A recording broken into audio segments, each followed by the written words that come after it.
A while ago, we posted a video about some of the most interesting concepts from the Masterworks book for Tears of the Kingdom. In that video, we covered things like Gandalf's early designs, concepts of Miru's construct, and various locations found throughout the game.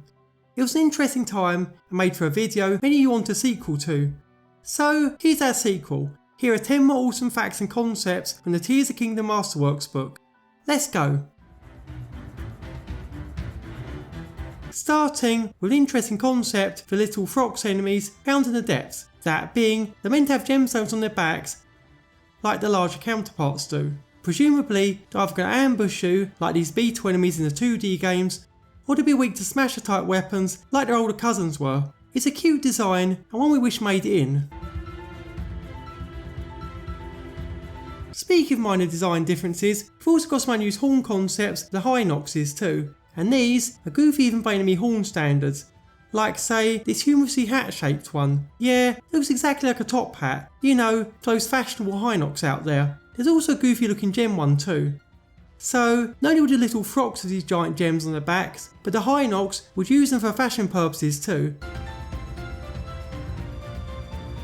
But away from gems and depths content now, we've got the mini stables. In the final game, there are only 2 of these in the world and they're pretty boring design wise. Just a shed-like structure and a place for horses, and that's it. But that wasn't always the case. No, they're originally just like the big stables here, giant Melania head and all. In fact, in at least one case, they even added what looks like rearing horse statues to the sides too. Yeah, it's ridiculous looking design and one that's by no means fitting places like Lookout Landing. But hey, it does give the area a bit more charm, so we kinda wish that a similar was considered for the final game. On some character designs now, like that for Tauro, the Zonai survey team. In the final game, he's known for walking around shirtless all times, much to the delight of both the game's NPCs and fans alike. But he might not have always been tend to dress this way. No, according to his concepts for him, Tauro once wore a much more modest outfit instead, with no shirtless scenes in sight. It's certainly a different take, though the jury's out on whether it's a better one. On a less visually appealing note, we've got the Gibdos from the game, or more precisely, the Queen Gibdo boss, since while she already looks creepy in the game itself, it seems they could have been even worse in these early concepts. Why? Because she's a goddamn centipede, that's why. Yeah, it's a creepy design, to say the least. In fact, with 14 legs and an enormous tail, the original Gibdo Queen looks less like a moth monster and more like a wiggler from hell. Honestly, we're kinda glad this one didn't make the cut. Regardless, on to another character design now, and it's one for the least popular character in the game. Yeah, it's Yona, aka Sidon's fiancée, or the character that half the fanbase wished died in the calamity. Regardless, she was conceptualised as a swordsman at some point for artwork in the book showing her a sabre by her side. It's a neat design and makes her seem a bit more interesting than the one we actually got. Regardless, let's go for one of the least liked characters to one of the biggest fan favourites, Gandalf himself. In our last video, we showed various designs for him which took inspiration from everything from Twilight Princess to Skyward Sword. But it turns out we missed something interesting here. Something about Demon King Gandalf's design that's very unique indeed. That being, he's not really wearing clothes in that stage of boss fight. No, the weird red robe thing, that's just gloom or miasma. He's become so infested with the stuff, his entire wardrobe's been replaced by it, minus a few bits of jewellery. Damn, talk about a cool outfit, right? Still, enough about characters for now. What about the abilities? How did those come about in universe? Well, according to Masterworks, in an interesting way. Put simply, while the armor abilities are indeed Zonai ones and were used by members of the tribe, they're not shared by all of them. Instead, some Zonai have different powers and forms those abilities than others, with many not having abilities like Fuse or Ultra Hand at all. And the reason Roru has them all is because he's one of the more powerful ones. So yeah, most Zonai were on par with Link or Roru and couldn't do everything they could in Tears of the Kingdom.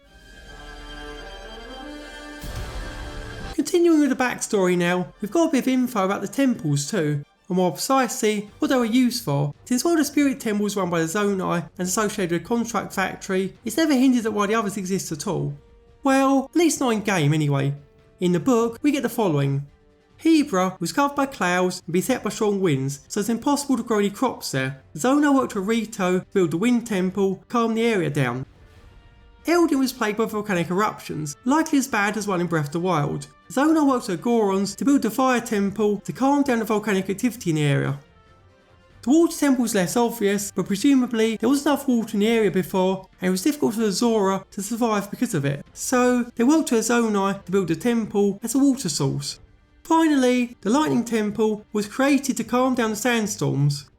So yeah, the temples were used to tame a previously hostile landscape and make it inhabitable by the groups that lived there. And that brings us to Sky. Oh boy, we all know about missed potential here. Nintendo themselves admitted they removed various islands, avoid it looking cluttered, left a whole bunch of nothing as a result of that. But the artwork in the book just makes this thing even more.